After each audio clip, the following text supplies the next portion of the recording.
નમસ્કાર દર્શક મિત્રો, @ગુજરાતમાં આપનું સ્વાગત છે। નવરાત્રીનો તહેવાર આજથી શરૂ થઈ રહ્યો છે, જે 9 દિવસ સુધી ચાલવાનો છે। આ સમય દરમિયાન લોકો ગરબા રમવા અને દેવીની પૂજા કરવા માટે ઉત્સાહિત બન્યા છે।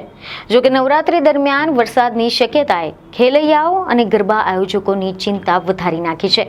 ખેલૈયાઓના મનમાં એક જ પ્રશ્ન થઈ રહ્યો છે કે આ વખતે વરસાદ ગરબા રમવા દેશે કે નહીં, કારણ કે જો વરસાદ આવ્યો તો તેના કારણે ગરબા આયોજકો અને ખેલૈયાઓને અનેક પડકારોનો સામનો કરવો પડી શકે છે, જેમ કે ગરબા મેદાનોમાં પાણી ભરાઈ જવું, સજાવટ અને વ્યવસ્થાને નુકસાન થવું, તેમજ ખેલૈયાઓને પણ અગવડતા પડવી, ઈજાઓનું જોખમ રહેવું। મહત્વનું છે કે ગુજરાતમાં એક તરફ તો ચોમાસું વિદાય લેવા જઈ રહ્યું હતું, પરંતુ ત્યાં જ બીજી તરફ ગુજરાતમાં ચોમાસાની વિદાય ટાણે જ મેઘરાજા ફરી એકવાર મહેરબાન જોવા મળી રહ્યા છે। અનેક જગ્યાએ વરસાદી માહોલ પણ જોવા મળી રહ્યો છે અને આજથી નવરાત્રીના પાવન પર્વની શરૂઆત પણ થઈ ગઈ છે। ખેલૈયાઓ ગરબા રમીને માતાજીની આરાધના કરવાના છે, પરંતુ ગરબાના રંગમાં ભંગ પાડવા માટે મેઘરાજા પણ તૈયાર થઈ ગયા છે, કારણ કે એવા સમાચાર સામે આવ્યા છે કે ચોમાસાના વિદાયની શરૂઆત ગુજરાતમાં કચ્છ અને ઉત્તર ગુજરાતથી થવાની હતી અને આ જિલ્લાઓમાં તો ચોમાસાની વિદાય થઈ પણ ગઈ હતી, પરંતુ વિદાયની શરૂઆત થયાના 2 જ દિવસ બાદ ચોમાસાની વિદાય અટકી ગઈ હતી। જેમ નૈઋત્યનું ચોમાસું શરૂ થાય ત્યારે કેરળથી આગળ વધીને ક્યારેક મહારાષ્ટ્ર કે ગોવામાં ચોમાસું અટકી જતું હોય છે, તેવી જ રીતે હવે ગુજરાતમાં પણ ચોમાસાની વિદાય અટકી પડી છે। ચોમાસાની વિદાય ઉત્તર ગુજરાત અને કચ્છમાંથી આગળ વધીને રોકાઈ ગઈ છે, તેથી હાલ તો ગુજરાતમાં ચોમાસું ફરી એકવાર સક્રિય જોવા મળી રહ્યું છે। છેલ્લા 2-3 દિવસથી અનેક રાજ્યના અનેક વિસ્તારોમાં વરસાદ થઈ રહ્યો છે અને આવામાં ચિંતાજનક સમાચાર એ પણ સામે આવી રહ્યા છે કે હવે ખેલૈયાઓએ છત્રીની સાથે ગરબા રમવા પડશે, કારણ કે નવરાત્રીના પહેલા જ દિવસે મેઘો ધડબડાટી બોલાવશે તેવી આગાહી કરવામાં આવી છે। કેટલાય જિલ્લાઓમાં તો વરસાદનું એલર્ટ પણ આપી દેવામાં આવ્યું છે।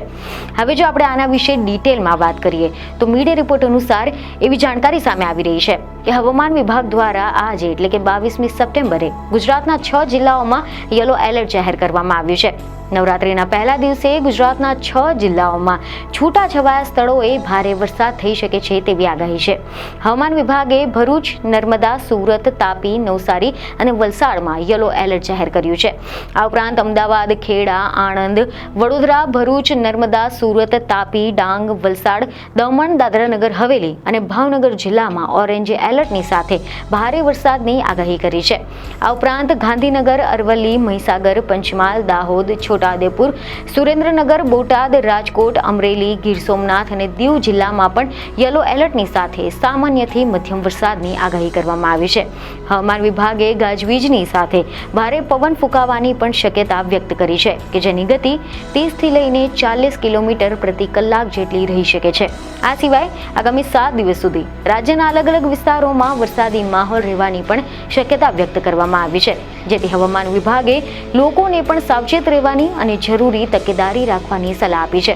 જો તમે નવરાત્રીની ઉજવણીનું આયોજન કરી રહ્યા હોય તો તમારે હવામાન વિભાગની આગાહીને ધ્યાનમાં રાખીને જ આગળ વધવું રહેશે। આ સાથે જ એવા પણ એવા છે કે હવામાન વિભાગ દ્વારા એવી પણ જાણકારી આપવામાં આવી છે કે આ મહિનાના અંતમાં વરસાદનો વધુ એક મોટો રાઉન્ડ આવી રહ્યો છે। બંગાળની ખાડીમાં સક્રિય સિસ્ટમ થઈ છે અને આ મહિનાના અંતમાં એક સાયક્લોનિક સર્ક્યુલેશન પણ બનવાનું છે। આ ટ્રેક જોતા તે ગુજરાત પરથી પસાર થાય તેવી શક્યતા વધુ છે, પરંતુ વરસાદ જ્યારે અંતિમ ચરણમાં હોય, ચોમાસું પૂર્ણ થવાના આરે હોય, ત્યારે આ પ્રકારની સિસ્ટમના ટ્રેક બદલાતા હોય છે, તેથી હાલ તો તેનું પૂર્વાનુમાન કરી શકાય તેમ નથી। પરંતુ હાલ જે ટ્રેક છે તે મુજબ બંગાળની ખાડીની સિસ્ટમ આંધ્રપ્રદેશના વિસ્તારમાંથી મહારાષ્ટ્ર અને દક્ષિણ ગુજરાત તેમજ સૌરાષ્ટ્ર થઈને આગળ વધવાની છે, જેથી 28 સપ્ટેમ્બરથી લઈને 2 ઓક્ટોબરથી ગુજરાતના 60% વિસ્તારોમાં વરસાદ આવવાના છે। 28 સપ્ટેમ્બરથી 2 ઓક્ટોબર સુધીમાં ક્યાંક 3 ઇંચ તો ક્યાંક 5 ઇંચ સુધીના વરસાદ પણ થઈ શકે છે। દક્ષિણ ગુજરાત અને સૌરાષ્ટ્રમાં તેની વધુ અસર જોવા મળશે। જોકે મધ્ય ગુજરાતમાં વરસાદ વધુ અસર નહીં કરી શકે। આ વરસાદ ગાજવીજ અને તોફાની પવનની સાથે આવવાની પણ આગાહી કરવામાં આવી છે। આ રાઉન્ડ છેલ્લો રાઉન્ડ હશે, તેના બાદમાં ચોમાસાની વિદાય થશે। તે પછી જે વરસાદ આવશે તેને માવઠાનો વરસાદ કહેવામાં આવશે। આગામી 3 દિવસમાં ખાસ કરીને નવસારી, વલસાડ, સુરત, ડાંગ, તાપી, ભરૂચ, નર્મદા, છોટાઉદેપુર અને વડોદરા આ વિસ્તારોમાં વરસાદ પડવાની શક્યતા વધુ રહેશે।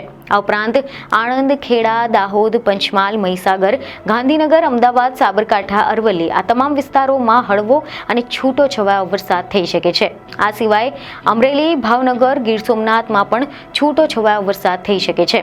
જોકે બોટાદ, જામનગર, દેવભૂમિ દ્વારકા, જૂનાગઢ, રાજકોટ, સુરેન્દ્રનગર આ બધા વિસ્તારોમાં પણ વરસાદની શક્યતા ખૂબ જ ઓછી દેખાઈ રહી છે.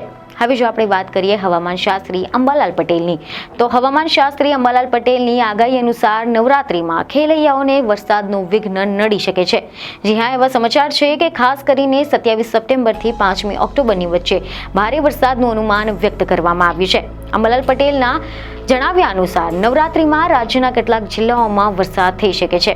નવરાત્રિના શરૂઆતના દિવસોમાં હળવો વરસાદ થવાની શક્યતા છે. બંગાળના ઉપસાગરમાં મજબૂત થયેલી સિસ્ટમના કારણે ગુજરાતમાં 27મી સપ્ટેમ્બરથી 5મી ઓક્ટોબર સુધીમાં વરસાદ રહેશે. ખાસ કરીને દક્ષિણ સૌરાષ્ટ્રના ભાગોમાં ભારેથી ભારે વરસાદની આગાહી કરવામાં આવી છે, જ્યારે મધ્ય સૌરાષ્ટ્રના ભાગોમાં પણ ભારે વરસાદની સંભાવના છે. ઉત્તર સૌરાષ્ટ્રના ભાગોમાં પણ ભારે વરસાદ થઈ શકે છે. રાજકોટ, હળવદ, સુરેન્દ્રનગરમાં પણ ભારે વરસાદનું અનુમાન અંબાલાલ પટેલે વ્યક્ત કર્યું છે. તો આના સિવાય કચ્છના મોટાભાગના વિસ્તારોમાં પણ વરસાદનું અનુમાન છે, જ્યારે વડોદરા, નડિયાદ, કપડવંજમાં પણ વરસાદનું અનુમાન અંબાલાલ પટેલે વ્યક્ત કર્યું છે. 10થી 12 ઓક્ટોબરમાં પણ વરસાદની શક્યતા છે. અંબાલાલ પટેલના આંકલન મુજબ બંગાળના ઉપસાગરમાં ચક્રવાત બની શકે છે અને આના કારણે દક્ષિણ પૂર્વીય તટો પર 100થી 120 કિલોમીટર પ્રતિ કલાકની ઝડપે પવન ફૂંકાઈ શકે છે. ઓક્ટોબરમાં બંગાળના ઉપસાગરમાં વાવાઝોડું બનવાની પણ શક્યતા છે, જ્યારે નવેમ્બર માસમાં ખતરનાક વાવાઝોડું બનવાનું અનુમાન અંબાલાલ પટેલે વ્યક્ત કર્યું છે. ત્યારે હવે જોવાનું રહ્યું કે આ નવરાત્રિમાં હવામાનનો મિજાજ કેવો રહેવાનો છે. તો આ અંગે અમને તમારું શું કહેવું છે તે કમેન્ટમાં જરૂરથી જણાવો. બીજને ખબરો સાથે ફરી મળીશું. ધન્યવાદ.